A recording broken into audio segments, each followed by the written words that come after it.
तो last class में हम लोगों ने जहाँ तक मार्किंग कर ली थी वो बेसिकली आप लोगों का ये था पेज नंबर 7.1141 तक, है ना। ठीक है, तो अभी आगे कंटिन्यू करते हैं मार्किंग के साथ क्वेश्चन नंबर 1 से।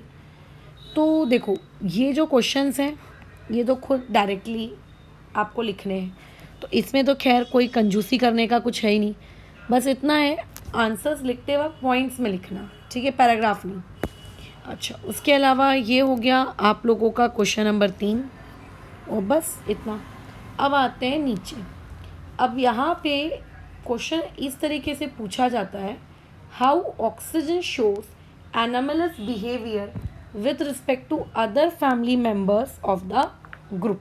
मतलब उसके ग्रुप में जो उसके अदर फैमिली मेम्बर्स हैं उसके रिस्पेक्ट में किस तरीके से ऑक्सीजन जो है वो अलग है।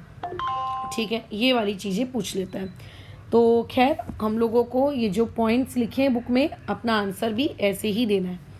तो पहले तो क्वेश्चन अपना लिख लेना। क्वेश्चन नंबर 4 क्या होगा? Question number 4, explain how oxygen shows anomalous behaviour, ठीक है, with respect to other family members of the group. ठीक है, तो इसका आंसर अपना कैसे लिखोगे? ये यहाँ से लेके यहाँ तक का ये पॉइंट, उसके बाद एक एक पॉइंट को एक्सप्लेन करोगे। पहला पॉइंट, एटॉमिसिटी। देखो, ऑक्सीजन O2 के फॉर्म में एग्जिस्ट करता है और बाकी के जो अदर मेंबर्स हैं सल्फर, सिलीनियम, पोलोनियम, टेलीरियम, ये उसके फॉर्म में एग्जिस्ट ही नहीं करते। मतलब Se2, PO2, Te2 ये पॉसिबल ही नहीं है। ठीक है, बाकी लोग पॉली एटॉमिक है, मतलब 2 से ज़्यादा। तो एक्से में हम लोग क्या लिखेंगे? Oxygen is a diatomic molecule while others are polyatomic. जैसे phosphorus P4, sulphur S8, as it is. ये पैराग्राफ आपको वैसे का वैसे ही लिखना है। Magnetic property very important. जब आप केमिकल प्रॉपर्टीज़ पढ़े थे, मतलब सॉरी, जब आपने केमिकल बॉन्डिंग पढ़ी थी 11वीं कक्षा में, तो 11वीं कक्षा की जो केमिकल बॉन्डिंग थी ना, उस 11वीं कक्षा की केमिकल बॉन्डिंग में हमने एक मॉलिक्यूलर ऑर्बिटल थ्योरी पढ़ी थी, MOT। एक्चुअली VBT थ्योरी जो थी MOT से पहले वाली, उसका ड्रॉबैक ही ये था कि MOT थ्योरी मतलब VBT थ्योरी ऑक्सीजन जो है वो पैरामैग्नेटिक है, इसको वो एक्सप्लेन नहीं कर पा रही थी, क्योंकि VBT के अकॉर्डिंग ऑक्सीजन एक डायमैग्नेटिक होना चाहिए एज वेल एज नाइट्रोजन। तो बाद में MOT थ्योरी आई और उसने समझाया कि नहीं भाई साहब, आपका जो ये पर्टिकुलर टॉपिक है, इस पर्टिकुलर टॉपिक में हम लोगों का जो ऑक्सीजन है ये एक पैरामैग्नेटिक है। तो एक्चुअली ऑक्सीजन एक पैरामैग्नेटिक स्पीशीज़ होती है। ठीक है, कई बार स्टूडेंट्स को VBT जो बहुत ज़्यादा अच्छे से पढ़ लेते हैं उनको ऐसा लगता है कि नहीं ऑक्सीजन एक डायमैग्नेटिक है, बट ऑक्सीजन एक पैरामैग्नेटिक है। खैर, ये तो मैं केमिकल बॉन्डिंग के इतिहास को रिपीट कर रही हूँ, बट ये आपको ध्यान होना चाहिए। तो ये वाला पॉइंट तो आपके नोट्स में जाने लायक है, नोट्स में आप इसे लिखेंगे। तो हमारे पास जो ग्रुप नंबर 16 है, ग्रुप नंबर 16 के जो अदर एलिमेंट्स हैं, ठीक है, ग्रुप नंबर 16 के जितने भी अदर एलिमेंट्स हैं, ये ग्रुप नंबर 16 के अदर एलिमेंट्स क्या हैं? सारे के सारे क्या है? डायमैग्नेटिक। और ऑक्सीजन क्या है? पैरामैग्नेटिक। कई बार पेपर में पूछ लिया जाएगा, which of the following statement about oxygen is true और फॉल्स। तो ऑक्सीजन इज डायमैग्नेटिक। तो आपको ध्यान रखना है कि जो बाकी के लोग हैं वो सारे डायमैग्नेटिक हैं, हम इस बात से एग्री करते हैं, बट हमारा जो ऑक्सीजन है वो हम लोगों का कैसा है? पैरामैग्नेटिक। ठीक है, अच्छा, नेक्स्ट में आते हैं ऑक्सीडेशन स्टेट के बारे में। तो जब तुम लोगों ने रेडॉक्स वाला चैप्टर पढ़ा था तो उस वक्त ऑक्सीडेशन स्टेट्स के हमने कुछ रूल्स लिखे थे कि ऑक्सीजन जो है वो -2 की ऑक्सीडेशन स्टेट भी देता है, -1 की भी देता है और +2 की भी देता है, तीनों देते हैं। मतलब मैक्सिमम बेचारे की जो औकात है वो +2 तक की है। लेकिन उसी ग्रुप के जो दूसरे अदर एलिमेंट्स हैं जैसे सल्फर, सिलीनियम, ये सब है ना, ये लोग +6 तक जा सकते हैं, -2 से लेके +6 तक बराबर। ये बेचारा ऑक्सीजन लेकिन नहीं जा पाता। तो ये आपको पॉइंट लिखना है, लेकिन इस पॉइंट को थोड़ा अच्छे से लिखना कि oxygen shows -2, -1 oxidation state, but ठीक है, sorry, up to +2, but other elements can go up to the maximum oxidation state of what +6, ये आपको लिखना है। ठीक है, नीचे का ये लाइन जो है, ये वाली जो लाइन है, ये आपको लिखने की ज़रूरत नहीं है कि क्यों वो एग्जिस्ट नहीं करता, बस क्या उसका एनामेलस बिहेवियर है उतना बता दो और बाकी का नहीं बताने का है। ठीक है, ये क्वेश्चन नंबर 4 का थर्ड पॉइंट। इसी का एक और एक्सेप्शन है एनामेलस बिहेवियर का, that is nature of hydrides. तो देखो, नेचर ऑफ हाइड्राइड्स मतलब जो भी आपको एलिमेंट दिया है, अगर वो एलिमेंट हाइड्रोजन से कंबाइन होता, ठीक है, आपको जो भी एलिमेंट दिया गया है वो एलिमेंट यदि आपके हाइड्रोजन से कंबाइन होता तो उसको बेसिकली हाइड्राइड्स कहते हैं। उसको बेसिकली क्या कहते हैं हम लोग, हाइड्राइड्स कहते हैं। तो इस हिसाब से आप लोगों के पास ये जो ऑक्सीजन है, अगर मैं इसको हाइड्रोजन से कंबाइन करूँ तो वो क्या बन जाता है, H2O। तो उसमें अब H2O तो नॉर्मल टेम्परेचर पे क्या होता है, H2O तो नॉर्मल टेम्परेचर पे लिक्विड होता है, तो इसको हम लिखते हैं H2O is liquid at room temperature. लेकिन जो इसके बाकी हाइड्राइड्स है जैसे H2S, H2SE, H2TE, ये बाकी के हाइड्राइड्स इसके कैसे होते हैं, गैस होता है। ठीक है, बल्कि H2S तो इतनी गंदी गैस होती है, उसके अंदर से सड़े हुए अंडों की स्मेल आती है। ठीक है, बहुत ही गंदी गैस होती है, खतरनाक गंदी, राइट, इतनी बहुत बहुत बहुत गंदी। तो बाकी जो अदर हाइड्राइड्स है, while hydrides of other members of the group are gases. तो एनामेलस बिहेवियर में टोटल 4 पॉइंट्स को आपको एक्सप्लेन करना है, कर दीजिएगा। ठीक है, डन, ख़त्म हो गया हम लोगों का ये टॉपिक। ओके, चलो आगे बढ़ते हैं, नेक्स्ट में आ जाओ। नेक्स्ट वाले में अगेन क्वेश्चन यही पूछा जाएगा। अच्छा रुको रुको, एक 5वां पॉइंट भी है क्या, छुटकू सा। ठीक है ठीक है, ये वाला पॉइंट भी मार्क करना, उसमें लिखना कोवैलेंसी ऑफ ऑक्सीजन इज 2। ठीक है, यूजुअली कोवैलेंसी ऑफ ऑक्सीजन कितनी होती है, 2 होती है, लेकिन बुक वाले ने ऐसा लिख कर भी दिया है कि बहुत ही ऐसे रेयर केसेस हो सकते हैं। ठीक है, ऐसे बहुत ही ज़्यादा रेयर केसेस हो सकते हैं जिन रेयर केसेस में कोवैलेंसी कितनी हो जाए, 4 भी हो जाए। ठीक है, ये भी पॉसिबल है, कोवैलेंसी का 4 होना भी पॉसिबल है, बट खैर ठीक है, ऐसा लिखेंगे covalency of oxygen is 2 but in rare cases it can be 4। ये हो गया आपका पॉइंट। लेकिन जो अदर मेंबर्स है, बट के बाद फॉर द अदर मेंबर्स, ठीक है, of group number 16 covalency can exceed 4। उनकी कोवैलेंसी 4 भी हो सकती है, उनकी कोवैलेंसी 6 भी हो सकती है, एक्सेट्रा एक्सेट्रा, राइट, ये वाली चीज़। तो अभी ये आपको पता चल गया कि एनामेलस बिहेवियर का एक्सप्लेनेशन, ठीक है, ये एक्सप्लेनेशन आपको एनामेलस बिहेवियर का पता चल गया कि अच्छा ये एनामेलस बिहेवियर ये उसके हैं। तो क्वेश्चन कैसा आएगा, what are the anomalous behaviour of oxygen with respect to the group number 16 elements. Group number 16 elements के रिस्पेक्ट में उसके एनामेलस बिहेवियर क्या क्या है, कैसे कैसे हैं। अब अगला एक क्वेश्चन और आपको पूछा जा सकता है 5 कि what is the reason behind, ठीक है, what is the reason for oxygen, ठीक है, what is the reason for oxygen to show anomalous behaviour, कि क्यों वो एनामेलस बिहेवियर शो करता है, ये रीज़न पूछा जा सकता है। तो अगर उसने ऐसा पूछ लिया कि अच्छा उसके एनामेलस बिहेवियर का रीज़न क्या है, उसने एनामेलस बिहेवियर को एक्सप्लेन नहीं करने को बोला है, उसने सिर्फ इतना बोला है कि भैया मुझे उसका रीज़न बता दे, तो आपको ये अपना आंसर देना है, ये वाला आंसर। ठीक है, ये आपका आंसर होगा, ये आपका क्वेश्चन नंबर 5। हो सकता है कल को तुम्हें क्वेश्चन नंबर 5 और क्वेश्चन नंबर 4 मिक्स करके दे दिया जाए, मतलब कि explain the anomalous behaviour of what, आप लोगों का oxygen, and explain the reason behind it, उसके पीछे का आप रीज़न बताओ, है ना। ये भी आपको कल को पूछा जा सकता है, ये भी एक क्वेश्चन हो सकता है। खैर, क्वेश्चन नंबर 6 की तरफ मूव करते हैं। क्वेश्चन नंबर 6 आपको यहाँ से फ्रेम होकर मिलेगा। क्वेश्चन नंबर 6 यहाँ पर आ जाओ। क्वेश्चन नंबर 6 में क्वेश्चन इस तरीके से आएगा कि वाई, ठीक है, why oxygen maximum oxidation state, मतलब ऑक्सीजन की मैक्सिमम ऑक्सीडेशन स्टेट इज +2 है, while other members of its group, ठीक है, others members of its group, others members of its group, उसके ग्रुप के जो अदर मेंबर्स हैं shows oxidation state up to +6, बाकी लोग +6 तक जाते हैं। तो ऐसे में इसका आंसर क्या लिखोगे? इसमें ऐसा लिखना, ध्यान से सुन लो कैसा लिखने को बोल रही हूँ, ठीक है, कि आंसर पहला point, the electronic configuration of oxygen is, electronic configuration of oxygen is, और वो इलेक्ट्रॉनिक कॉन्फ़िगरेशन लिख देना 1s2 2s2 वाला। फिर उसके बाद पॉइंट नंबर 2 ये लिखना, हेयर ऑक्सीजन कैनॉट, अच्छा हेयर ऑक्सीजन हैज़, रुको, here oxygen do not have any d orbitals, ठीक है, ऑक्सीजन के पास क्या नहीं है? d orbitals नहीं है, ये लिख देना। पॉइंट नंबर 3 में लिखना, other members of group number 16, other members of group number 16 have d orbitals। फिर पॉइंट नंबर 4 लिखना, ये है point number 4, oxygen cannot exhibit higher oxidation state due to the absence of, आप लोगों का D orbital, point number 4।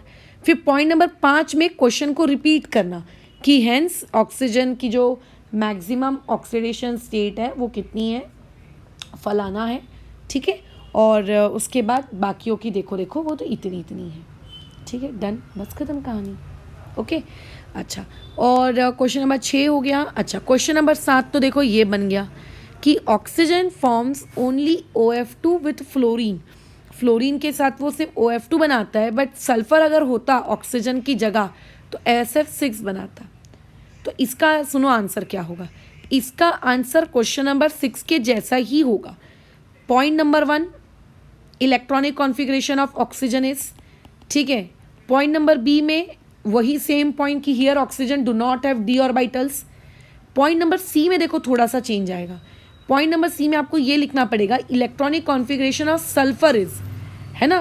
Question number 6 में हम किसी भी अदर एलिमेंट्स का इलेक्ट्रॉनिक कॉन्फ़िगरेशन नहीं लिख रहे थे, बट यहाँ पे लिखना पड़ेगा।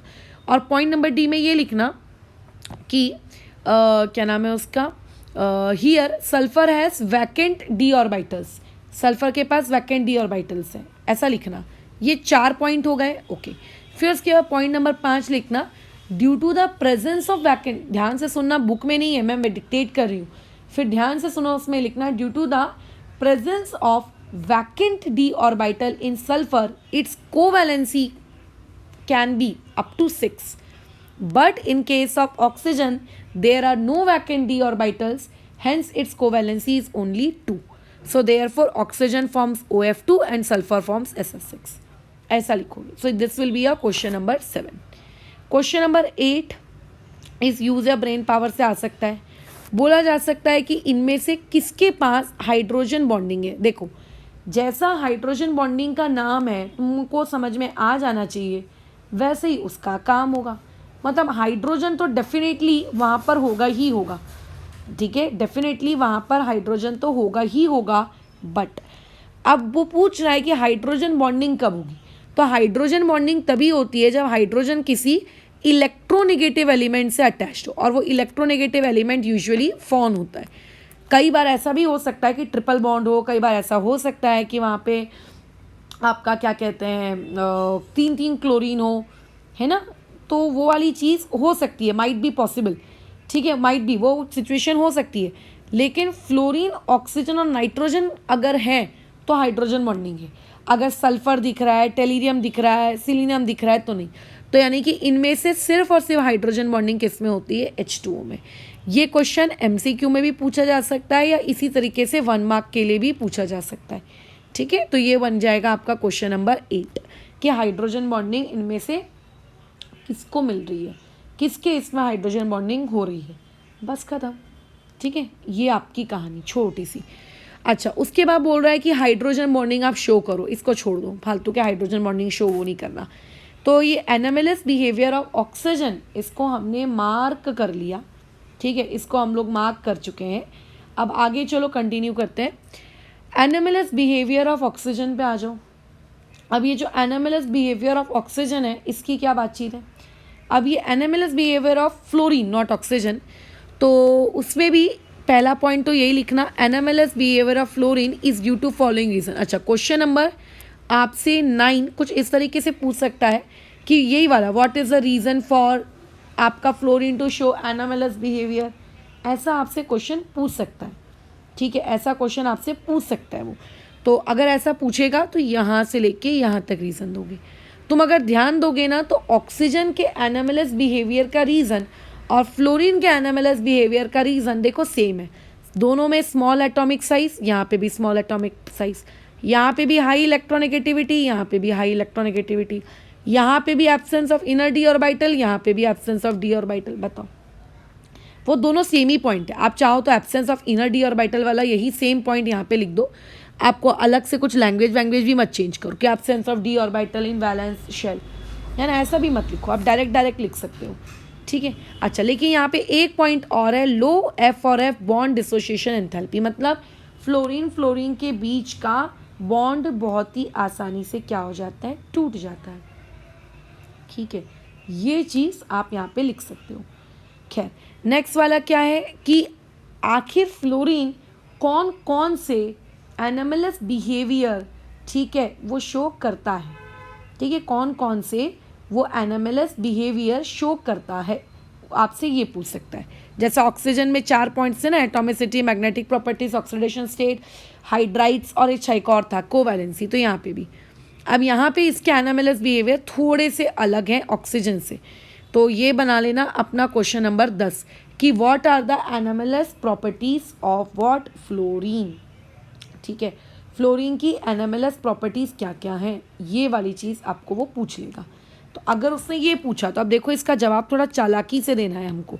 फ्लोरीन एक ऐसा प्राणी है, ठीक है, जो उसके बाकी हैलोजेंस में उसकी आयनाइजेशन एंथैल्पी यानी कि आयनाइजेशन एनर्जी, इलेक्ट्रोनेगेटिविटी और electrode potential all are higher for fluorine. मतलब सब कुछ इनके लिए भैया हायर ही होता है, इनके लिए सब कुछ higher higher higher higher higher higher higher.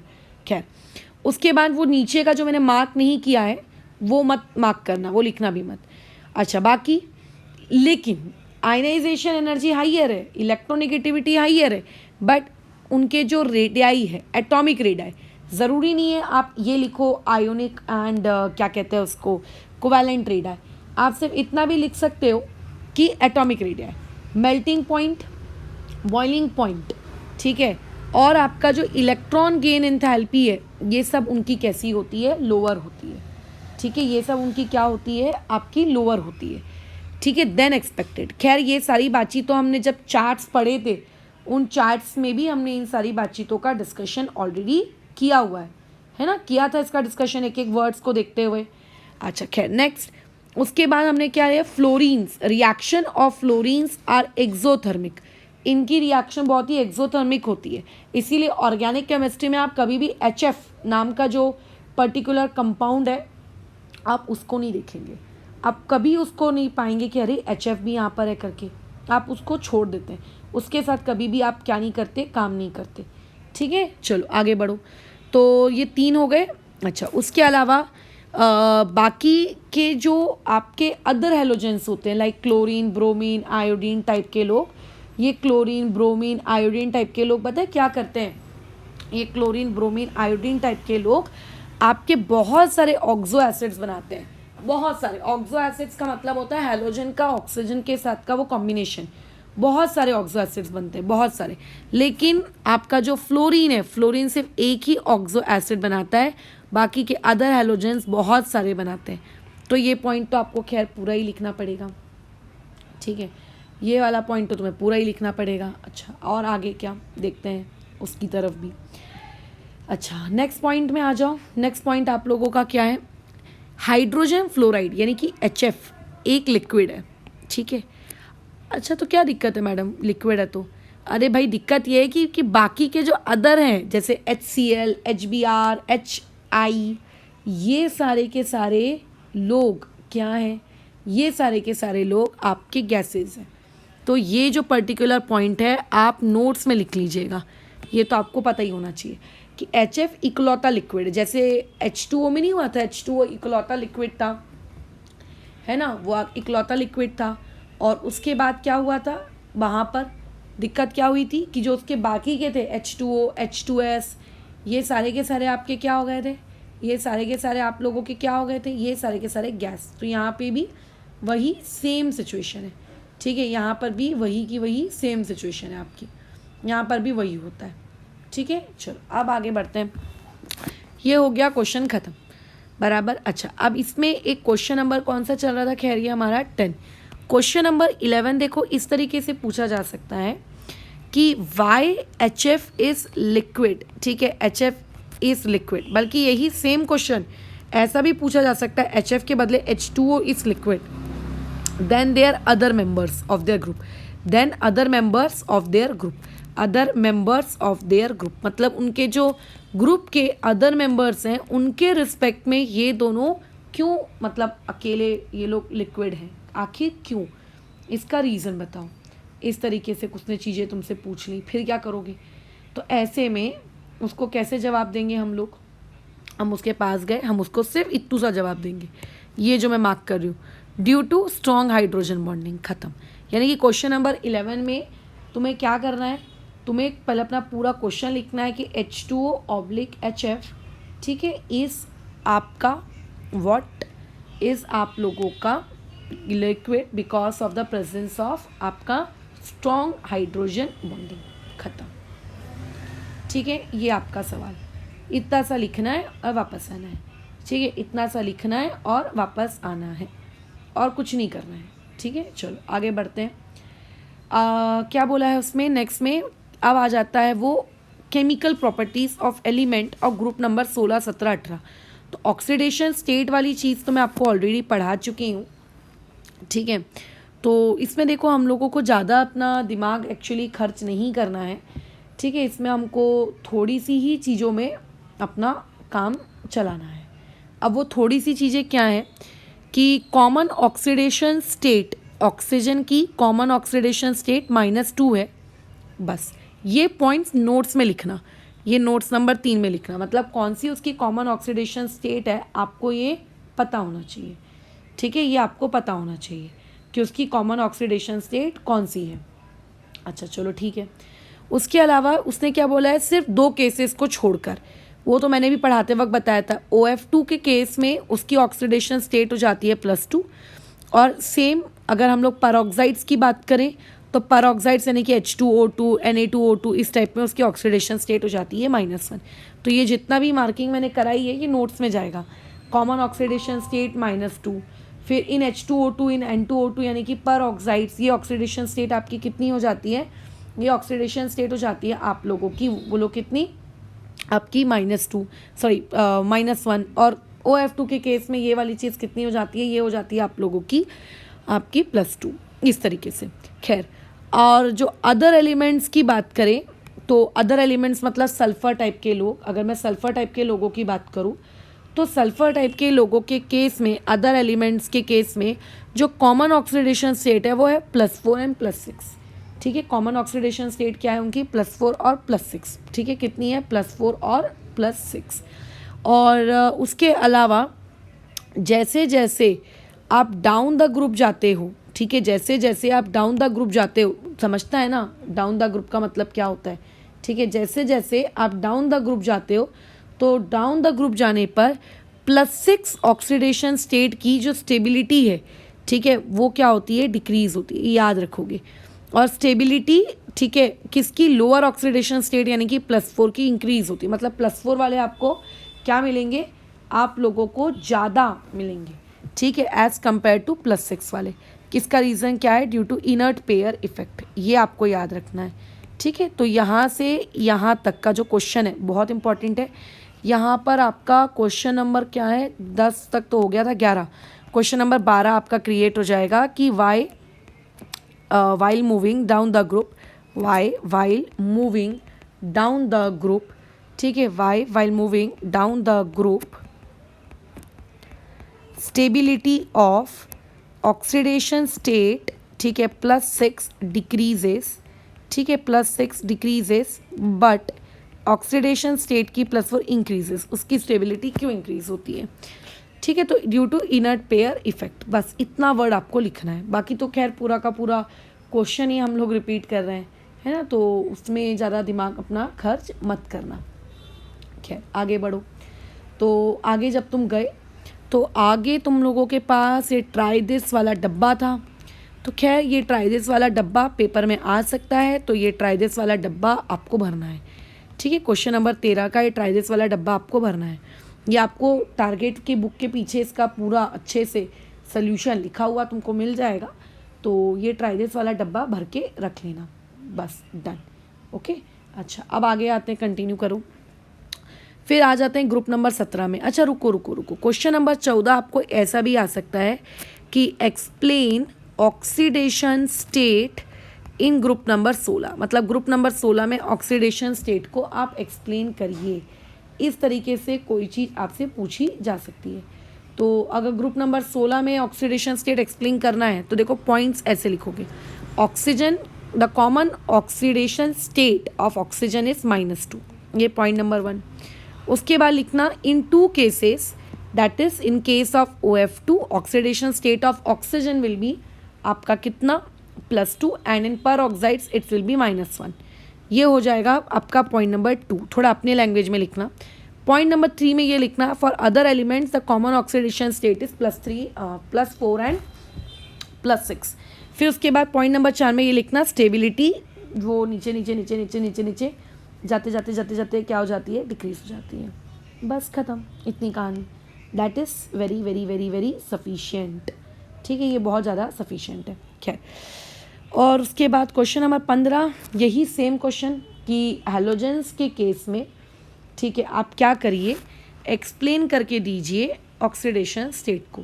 तो यही क्वेश्चन नंबर आपका 15 आ जाएगा, explain oxidation states in group number 17।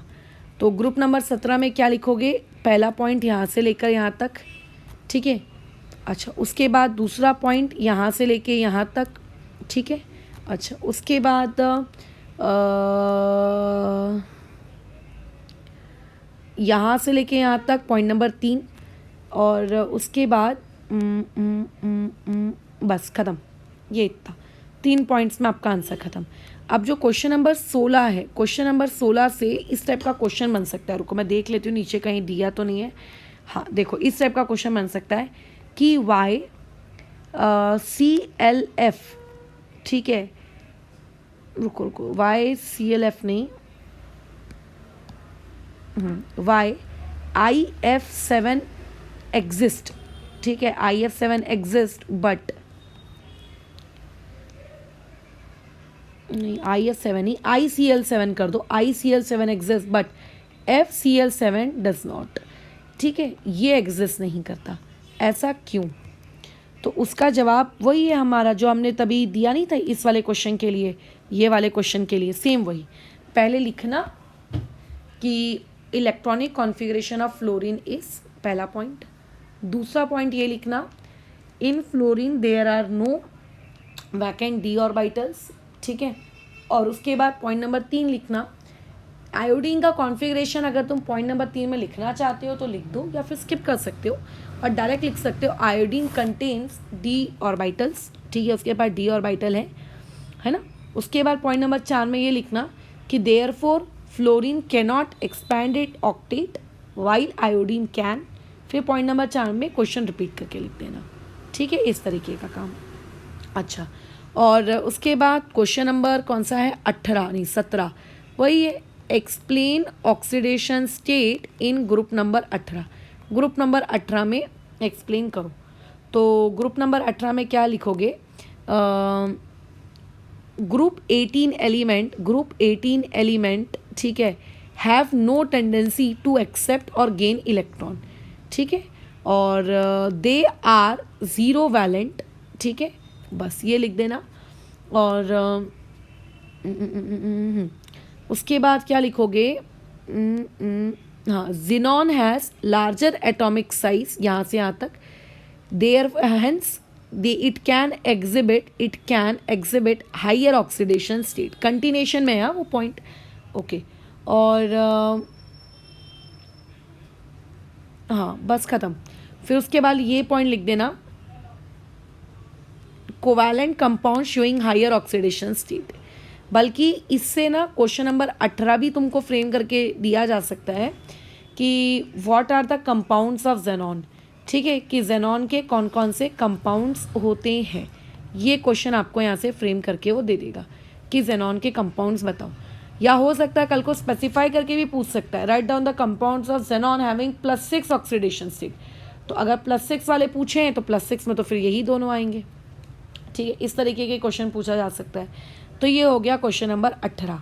और केमिकल रिएक्टिविटी की बात करें तो ये वाला टॉपिक तो अभी ये देखो हम पढ़ने के हैं, है ना। सिर्फ वहाँ तक की पढ़ाई मैंने करवाई थी, तो मैंने सिर्फ अभी वहीं तक की मार्किंग कराई है, और अभी इसके आगे की पढ़ाई क्योंकि नहीं करवाई है तो अभी उसकी मार्किंग हमने नहीं की है।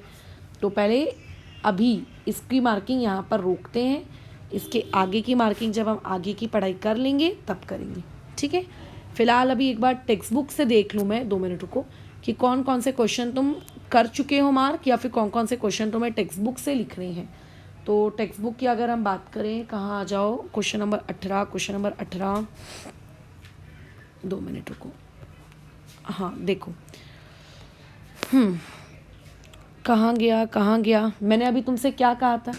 एक क्वेश्चन सीधा सीधा पूछा जा सकता है कि ऑक्सीडेशन स्टेट वाला, कि इस पर्टिकुलर जेनॉन के कंपाउंड में ऑक्सीडेशन स्टेट कितनी कितनी है। तो यहाँ पे देखो इसने पूछ ही लिया, बट इसको रटना मत कि मैडम वहाँ ब्रैकेट में +6 लिखा है तो मैंने देखो इसको रट लिया। आपको रेडॉक्स में 11th क्लास में मैंने ऑक्सीडेशन स्टेट निकालना सिखाया है, तो इस क्वेश्चन को उसी तरीके से सॉल्व करके मुझे दोगे। तो क्वेश्चन नंबर 19 ये आपके लिए है, टारगेट से छाप के मत दे देना, ठीक है। ये रेडॉक्स में सिखाया है, रेडॉक्स में चीज़ों को इसीलिए सिखाया है, 11th इसीलिए पढ़ाई गई है ताकि जब आप 12th में आओ तो 12th में आप ये जो एक एक टॉपिक्स है ना, इन टॉपिक्स को आप क्या कर सको, खुद सॉल्व कर सको, रेदर देन रट्टाफिकेशन, ठीक है। अच्छा, ये क्वेश्चन नंबर 19 है आपके लिए। क्वेश्चन नंबर 22 की बात करें तो देखो, सॉरी क्वेश्चन नंबर 20 की बात करें तो क्वेश्चन नंबर 20 ये है। क्या था हमारा क्वेश्चन, देखो यहाँ क्या लिखा है कि फ्लोरीन सिर्फ -1 की ऑक्सीडेशन स्टेट देता है, लेकिन अदर हैलोजेंस ये ऑक्सीडेशन स्टेट देते हैं, एक्सप्लेन। तो इसका मैं बता देती हूँ आंसर आपको क्या लिखना है। इसका आंसर सिर्फ एक लाइन में लिखना है, the electronic configuration of fluorine is इतना इतना, fluorine has no vacant d orbitals but the other elements of its group have vacant d orbitals, hence they can expand their octet, therefore इनकी oxidation state इतनी इतनी। कल को यही same question तुम्हें sulphur और ऑक्सीजन के लिए भी पूछा जा सकता था कि ऑक्सीजन का इतना और बाकी सल्फर वगैरह का इतना इतना, हाँ ठीक है। तो ऐसे केस में आंसर आपको वही देना है कि उसके पास वैकेंट डी ऑर्बिटल नहीं है और उसके पास वैकेंट डी ऑर्बिटल है, ठीक है। आपको आंसर बस उतना ही देना है, खत्म।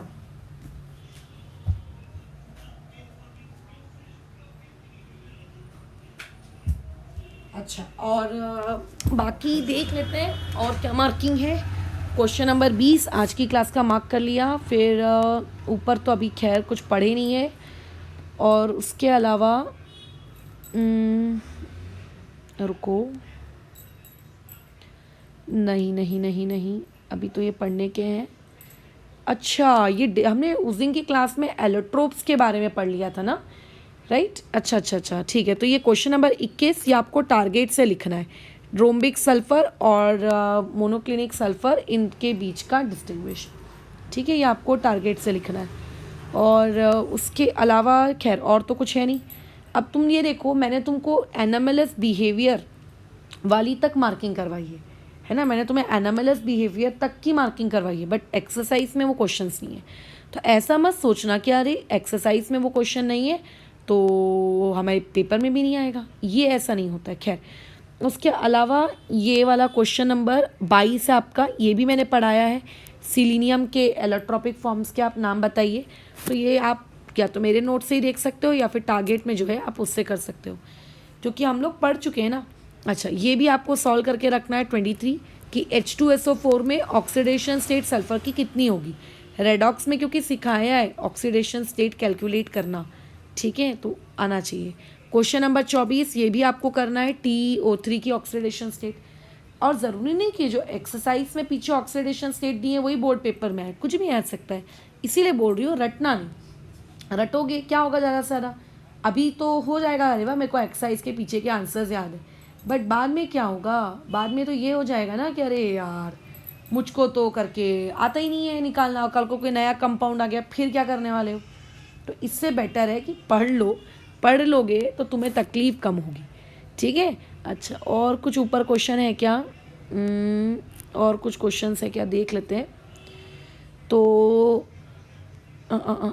हाँ देखो, ये वाला पढ़ो। आज हमने जो टॉपिक मार्किंग की, उस मार्किंग के अकॉर्डिंग हमारी बातचीत क्या हुई थी कि जो ऑक्सीजन होता है वो या तो -2 देता है और एक्सेप्शन के केस में +2 दे देता है। अगर बातचीत कर रहे हैं हम लोग पर ऑक्साइड्स की, किसकी बातचीत कर रहे थे उस वक्त, OF2 के केस में, और -1 दे देता है पर ऑक्साइड्स के केस में। खैर, तो अभी यहाँ पे बोल रहा है कि +1 वाला कौन नहीं देगा, तो इसका आंसर कौन है? ऑक्सीजन नहीं देगा।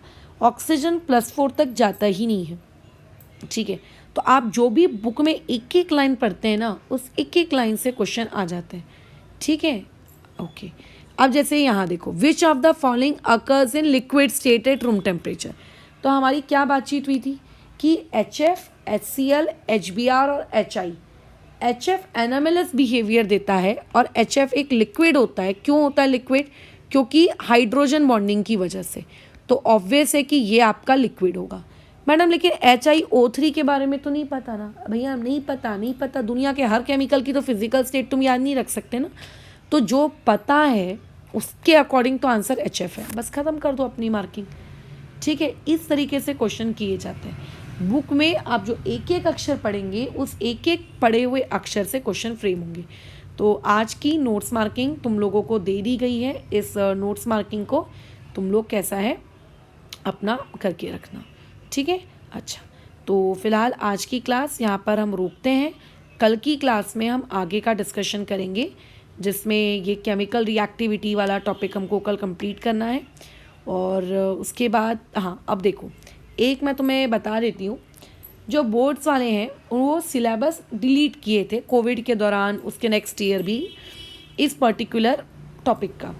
अब उन्होंने पता है क्या डिलीट किया? उन्होंने डिलीट किया है टेबल 7.5, कि हम आपको टेबल 7.5 नहीं पूछेंगे, ऐसा उन्होंने कहा। हम आपको टेबल 7.6 से कुछ नहीं पूछेंगे, ऐसा उन्होंने दिया। तो देखो, मैं तुमको एक फैक्ट बताती हूँ, टेबल 7.5 नहीं पूछेंगे, उन्होंने ऐसा कहा, ठीक है। टेबल 7.5 में क्या दिया है? वैल्यूज़ दी हैं मेल्टिंग पॉइंट की, बॉइलिंग पॉइंट की, एक्सेट्रा एक्सेट्रा, राइट। वैसे भी अगर ये टेबल कैंसिल आउट नहीं होता तो भी आपको मेल्टिंग पॉइंट, बॉइलिंग पॉइंट की वैल्यूज़ आने वाली नहीं थी। कोई आपको ये वैल्यूज़ रट्टा मारने को नहीं कहता है ना। आपको पता है क्या आता? इन पर्टिकुलर वैल्यूज़ को देखकर ये याद रखना कि मेल्टिंग पॉइंट का क्या ऑर्डर फॉलो होता है, ये याद रखना। जैसे इस पर्टिकुलर टेबल को देखकर क्या समझ में आता है कि मेल्टिंग पॉइंट में सबसे आगे कौन है? H2O, फिर कौन है? H2T, फिर कौन है आप लोगों का? H2O, एक मिनट, H2SE, और फिर कौन है? H2S। ये इस टाइप के क्वेश्चंस आते हैं। तो टेबल कैंसिल कर देना है मतलब वो बेसिकली आपको वैल्यूज़ तो कभी वैसे भी नहीं पूछने वाला था, वो आपसे इस तरीके का अरेंजमेंट पूछने वाला था, ठीक है। तो इसके आने की प्रोबेबिलिटी टेबल में से थोड़ी सी कम हो जाती है कि अच्छा चलो ठीक है। फिर मतलब अगर टेबल नहीं बोला है मतलब इस टाइप का क्वेश्चन भी नहीं आएगा कि right the melting point order of H2O, H2S, H2SE, H2T। But ये मेरा अंदाज़ा है, हो सकता है कल को वो तुमसे ये बोल दे कि नहीं, हमने कहा था हम टेबल को नहीं पूछेंगे, मतलब वैल्यूज़ नहीं पूछेंगे, बट ऑर्डर तो हम पूछ सकते हैं। ये माइट भी 50-50% इसके चांसेस हैं। बट अगर तुम CET को टारगेट कर रहे हो या फिर अगर मेंस वगैरह को टारगेट कर रहे हो, तो ये टेबल्स में लिखे हुए डेटा आपके लिए बहुत आवश्यक होते हैं। इन डेटा से क्योंकि हमें एक्सेप्शनल ऑर्डर्स पता चल जाते हैं और एक्सेप्शनल ऑर्डर्स हमको याद रखने पड़ते हैं। बट अगर तुम बोर्ड्स में हो तो तुम्हें इस तरीके के ऑर्डर इस पर्टिकुलर टेबल का याद करने की आवश्यकता नहीं है, तुम इसको इग्नोर कर सकते हो। वो अगर कोविड वाले पीरियड के हो तो ठीक है, कैंसिल अगर हो रहा है, हुआ है या हो रहा है तो आप ऑर्डर को हटा दो। अदरवाइज नॉर्मल बोर्ड एग्जाम 0 जिसमें कुछ कैंसिलेशन नहीं हुआ है तो इस टाइप के सवाल तो डेफिनेटली वहाँ पूछे जाएंगे। अब जैसे कि देखो यहाँ पे आपको क्या बोल रहा है कि HF, HCl, HBr की बॉन्ड डिसोसिएशन एंथैल्पी का ये ऑर्डर है, दिख रहा है। अब देखो बॉन्ड डिसोसिएशन एनर्जी का यही ऑर्डर आपको यहाँ पर भी देखने को मिल रहा है। मतलब ये टेबल से भले ही ये पार्ट आपको ना पूछा जाए, बट देखो ऊपर तो लिखा है, फिर अगर आपको कल को ये सवाल आ गया पेपर में तो आप वो आपसे पता है क्या जवाब देगी बोर्ड्स, वो बोलेगी नहीं नहीं ये देखो ये चीज़ तो ऊपर लिखी थी ऑर्डर वाली, इसलिए हमने पूछ ली, बताओ, ऐसा पूछ लेगी। तो इसीलिए मैं कह रही हूँ टेबल की वैल्यूज़ तो हम वैसे भी कभी याद नहीं करते, चाहे ये चीज़ कोविड से हटी हो या ना हटी हो, आपको ऑर्डर याद करना ही है। और ये जो एक्सेप्शनल ऑर्डर्स होते हैं, बल्कि ग्रुप नंबर 15, 16, 17, 18 में जितने भी ऑर्डर्स हैं, 15 तो खैर आपके बोर्ड्स में नहीं आएगा, बट जितने भी ऑर्डर्स उनको एक कागज़ में या एक डायरी में लिख कर उनको रोज़ रिकॉल करो, तभी वो याद रहेंगे, नहीं तो वो याद नहीं रहेंगे और भूल जाओगे। और ऐसा लगेगा कि अरे हम रट्टा मार रहे हैं, रट्टा नहीं मार रहे, हम पढ़ रहे हैं, बट उस चीज़ को डेफिनेटली याद रखना पड़ता है, और याद रखने के लिए थोड़ा दिमाग का इस्तेमाल करना पड़ता है। ठीक है, तो कल की क्लास में हम यही ऑर्डर वाला टॉपिक पढ़ेंगे। फ़िलहाल तो इस चीज़ को अभी यहाँ रोकते हैं और फिर कल की क्लास